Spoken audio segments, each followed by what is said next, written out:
E aí, pessoal, sejam todos bem-vindos para mais um vídeo. Hoje vamos continuar com a nossa aula que já tivemos na aula passada, né? E hoje vamos falar sobre análise real do exercício em corrente alternada. Aula passada, nós falamos, demos uma breve introdução de como é que funcionam os exercícios ou como é que funciona a análise de circuito em corrente alternada. Mas hoje estamos a colocar a mão na massa com um exercício simples. O exercício mais simples do mundo é este aqui, onde vamos simplesmente calcular, como diz aqui o problema 8, que diz assim: no circuito abaixo, determine a reatância capacitiva, a reatância indutiva e a reatância resistiva. Considere uma frequência de 60 Hz. Agora, o que está nos pedir? Não, na verdade é só para calcular qual é a reatância capacitiva ou a capacitiva, sim, nesse capacitor, indutiva neste indutor e a resistiva nesse resistor. Mas o que seria a reatância então? Vamos lá de uma forma simples de perceber. Nós, lá em corrente contínua, chamávamos de resistência, né? Resistência tal, resistência X. Mas, aqui em corrente alternada, esses dispositivos aqui apresentam cada um separadamente, este e este, separadamente, apresentam uma coisa que nós chamamos de reatância. O nome em si já sugere que reatância tem a ver com uma força que se opõe. É como se fosse a resistência, mas em corrente alternada. Agora, tem uma coisa aqui que você deve prestar atenção. Existe reatância e existe impedância. Agora, o que é reatância? Reatância é o que cada elemento em si apresenta como resistência. Podemos assim dizer. Digo resistência em si porque, na verdade, no final do dia, esta reatância indutiva é dada em ohm, a reatância capacitiva é dada em ohm, assim como a reatância resistiva é dada em ohm. Por isso que sugere-me que tudo isto aqui tem a ver com resistência. Só que tem uma coisa, quando é único só elemento, nós chamamos de reatância.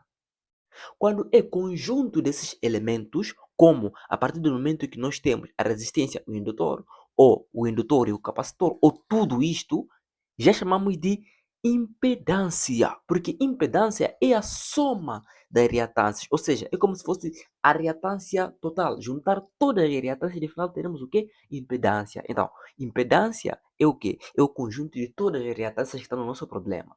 Enquanto que a reatância é aquela resistência ou aquela oposição que cada elemento oferece à passagem da corrente alternada, certo?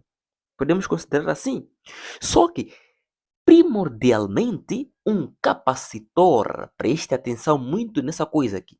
Primordialmente, ou seja, na verdade, o Michael Faraday disse que quando estamos no capacitor, a quantidade de carga é dado por Faraday, que foi alusivo ao senhor cientista Michael Faraday. Agora, Faraday, sim, é dado por F. E existem valores que podem nos dar, que podem estar em microfaraday, picofaraday. Isso não importa nós falarmos isso aqui agora, né? O que devemos saber é que, neste caso aqui, o que nos representa nesta nossa capacitância aqui, ou nesse nosso capacitor, é a sua capacitância de 50 microfaraday. Prestem atenção. E aqui no indutor é a mesma coisa. Aqui temos, é dado por L, né? O indutor é dado por L, o capacitor é dado por 6, você já sabe. Agora, aqui nós temos este H. Este H é a medida. Aqui só temos o milli, né? Esse prefixo milli. Henry. Mas na verdade, este H significa Henry, alusivo à pessoa que inventou este indutor, ok? Tudo bem. Agora, o que devemos entender? Na verdade, um circuito como este, o que nos deram aqui é o valor de cada elemento. Aqui nos deram o valor do indutor e aqui nos deram o valor do capacitor. E isto não é reatância, não. E nós precisamos obrigatoriamente, presta atenção, obrigatoriamente levar estes valores aqui em reatância. Está a perceber?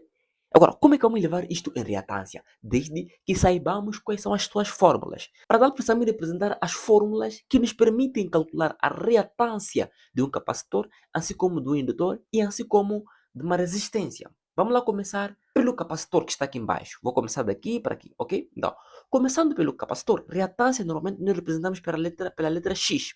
Então, XC, que é reatância capacitiva, ok? Isto é igual a uma fórmula que nos diz que esta reatância capacitiva vai ser igual à frequência angular vezes a capacitância. Simples quanto isso. Enquanto que a reatância indutiva, que é dada por L, lembrando, esse L é o símbolo do indutor, a reatância indutiva vai ser dado por W vezes L, onde o W é a frequência angular e L é o valor da indutância. Certo? Simples quanto isso. Sabendo das fórmulas, aí já podemos começar a calcular. Primeiramente, nós devemos saber uma coisa aqui. Este valor, até você já conhece qual é. O valor da capacitância, você sabe que é este. E o valor 1, está ali, é 1, já está lá. Agora, qual é o valor deste W? Qual é o valor dessa frequência angular? Tanto nessa segunda fórmula, temos o L sim, que é o valor da indutância. E temos aqui o valor da frequência angular, que nós não sabemos qual é. Como é que podemos determinar? Lembrando que este valor é um valor constante, ou seja, é um valor que é já sabido. E você tem que obrigatoriamente saber quanto equivale. E quanto equivale? Ah, simples. Lembre que preste atenção nisso em todos os exercícios. Você pode precisar isso. A frequência angular vai ser dado por 2π vezes a frequência. Não esqueça nunca desta fórmula aqui. O que significa que onde tiver o W, você vai colocar este valor simples. Então, vamos lá começar a calcular a reatância em cada elemento. Vocês podem dizer, agora você não representou a reatância do resistor, por quê? A reatância resistiva é igual ao próprio resistor. Como assim? Vocês lembram lá na aula passada, sei que vocês lembram, que aqui esse resistor, basicamente, não possui nenhuma reatância. Ele não funciona com reatância. O que significa que, mesmo na forma que vamos tratar este resistor aqui, será da mesma forma como nós tratamos lá em nosso circuito comum, onde o valor do resistor vai ser exatamente o valor que vamos usar no exercício. Nós, quando temos a impedância, vou representar aqui a fórmula da impedância, só para vocês poderem lembrar. A fórmula da impedância nos diz sempre que temos a parte real mais a parte imaginária. Esta aqui é a fórmula da impedância, onde a parte real sempre vai ter um valor inteiro, que sempre o valor inteiro também será da resistência. Entendido? Tudo bem, então vamos lá perceber isso melhor na prática, né? Chega de muita teoria. Então, devemos saber que a forma para calcular a reatância capacitiva é esta, a indutiva é esta, e a capacitância do resistor é o mesmo valor, é o próprio resistor. Primeiramente, vou calcular aqui a reatância do resistor, né? Vou começar aqui para aqui. Ou se vocês quiserem, posso começar daqui para lá. Ok, tudo bem, vou começar de baixo para cima, como fiz com as fórmulas. Então, para você poder recalcular a reatância capacitiva, é só usar a fórmula, que é 1 dividido por frequência angular, e já sabemos quanto equivale a nossa frequência angular aqui, que é exatamente 2π frequência, como vimos lá em cima aqui, né? Temos 2π frequência, então vou colocar aqui, vai ser igual a 2π vezes a frequência vezes o valor da capacitância. Quanto é que é? Quanto é que é a capacitância? É de 50. Só que você sabe que é 50 microfarads. Isso não está, podemos dizer, em sistema internacional. Devemos tirar este micro aqui. E este micro, ele é dado por 10 levantado a menos 6. Vou deixar aqui uma tabela, né?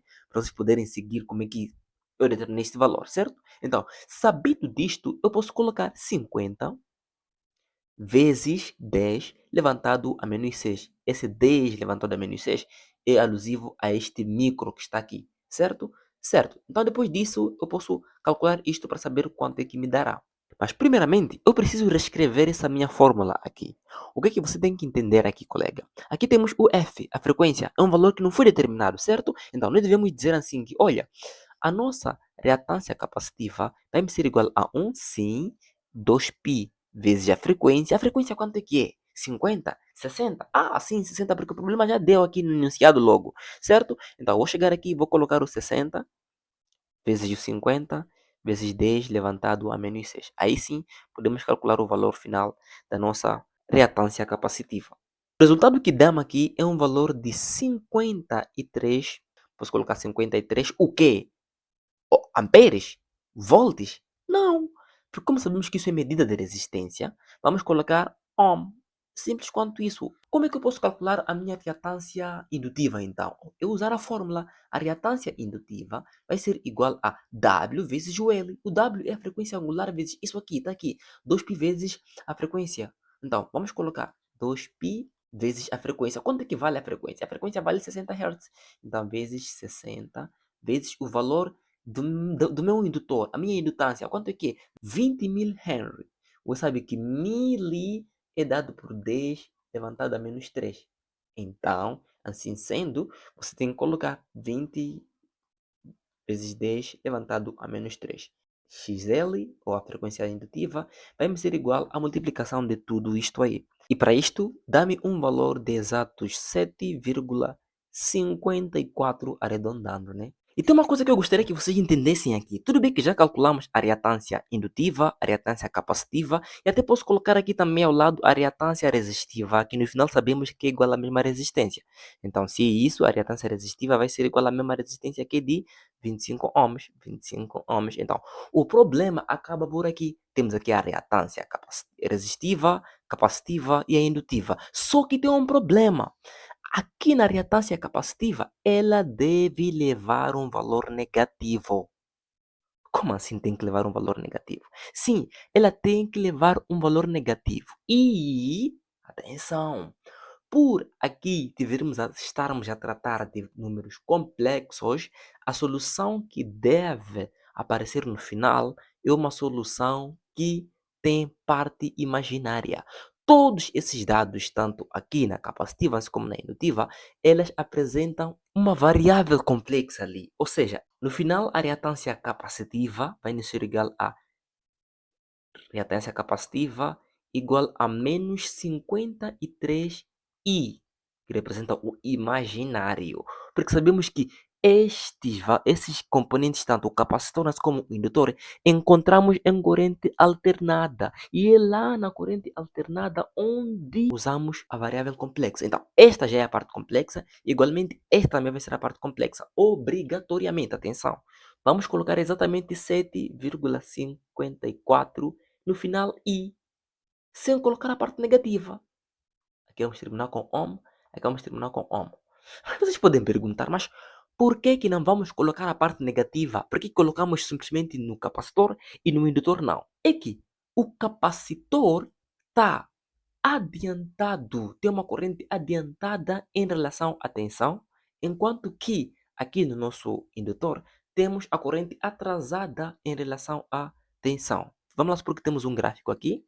Vou desenhar aqui um gráfico muito feio, né? Feíssimo mesmo. Então vamos lá supor que teremos duas ondas. Vamos lá supor que seja assim. Vamos lá supor que eu tenha desenhado bem, né? Temos aqui um outro gráfico. Bom, vamos lá supor que eu desenhei bem os gráficos. Não preste atenção nos gráficos, simplesmente no que eu vou explicar. Então, vamos lá dar nome. Vamos lá supor que este aqui é da tensão. Posso chamar da tensão. Vamos supor que este azul aqui é da corrente, certo? Igualmente, azul aqui vou colocar da corrente. Já determinamos que este aqui é da tensão. O que eu estou a tentar explicar aqui? Esse positivo ser negativo. Aqui nossa base de referência será a tensão. A tensão está atrasada ou está adiantada? Neste primeiro caso, o que significa estar atrasado? O que começou antes aqui? O que começou antes é este aqui, certo? Então, se este começou antes, é a corrente. Então, se a corrente começou antes, significa que ele então está adiantado, porque a corrente começou primeiro. Tá a perceber? Então, a corrente como começou primeiro, então está adiantado em relação a esta onda da tensão, certo? E quando estamos aqui, o que acontece nesse caso é que o que está adiantado, o que começa antes de agora, é já a tensão. E o que vem depois é a nossa corrente. Então, é isto que estou a tentar explicar. O que faz com que, quando nós ligamos um capacitor em corrente alternada, ele funciona desta forma. Hã? Percebem que a corrente então a corrente fica adiantada em função da tensão, em relação à tensão. Então, este exemplo, como vocês conseguem deduzir, é o exemplo do capacitor. A corrente está adiantada em relação à tensão.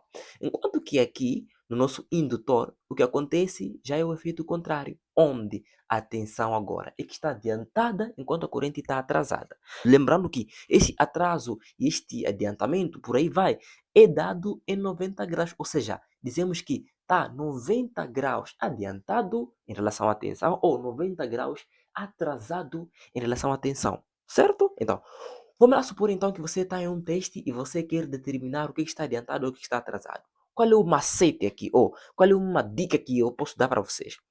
Repara uma coisa. Vamos lá supor que a corrente vem, está a fluir.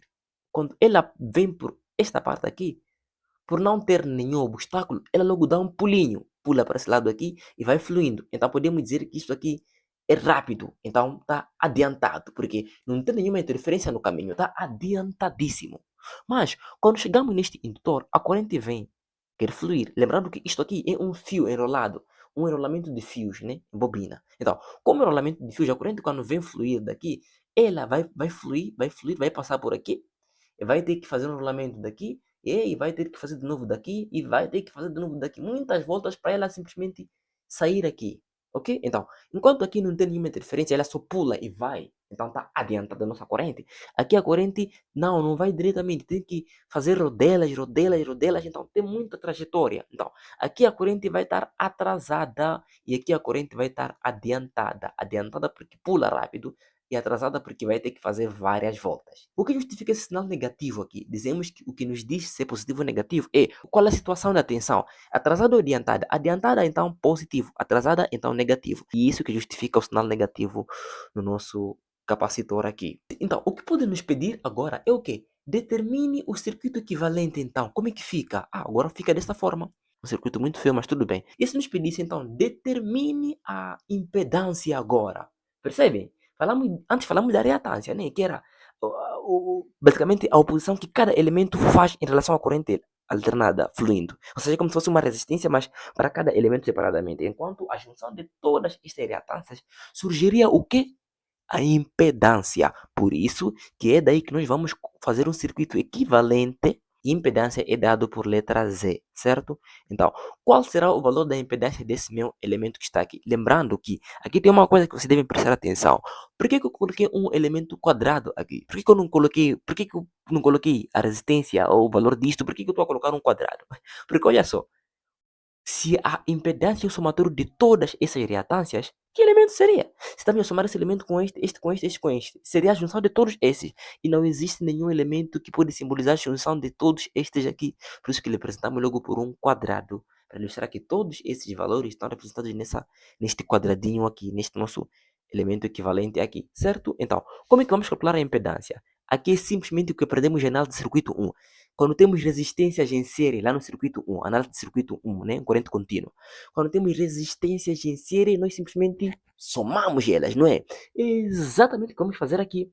É isso sim. Então vamos somar 25 ohms. Posso colocar este menos 53i mais o 7,54i. A nossa impedância, que é o somatório das reatâncias, vai ser igual ao quê? Diríamos que aqui em forma de somar isto é muito simples. Você pode usar uma máquina calculadora que calcula isto, ou você pode calcular simplesmente usando a seguinte analogia. Sabemos que a impedância, como nós já aprendemos, é representada por parte real e uma parte imaginária do nosso problema. Então, toda a parte imaginária vai se somar entre si e toda a parte real vai se somar entre si. Vamos aqui representar a nossa impedância total, que vai ser 25, como é a única parte real que existe. O que você vai fazer é menos o 53 mais exatamente o 7,54, porque estamos a somar as partes imaginárias entre si. Quanto é que isso nos dá? Isso vai nos dar um valor de simplesmente menos 45,46. Terminamos com I. E como tudo isso representa resistência também, vamos dizer aqui que vai ser dado por ohm. Então, esta é a nossa impedância, ou a nossa impedância equivalente ao total de todo este nosso circuito aqui. Este foi o vídeo, desde já agradeço pela vossa atenção. Qualquer dúvida, vão lançar aí nos comentários e eu fui.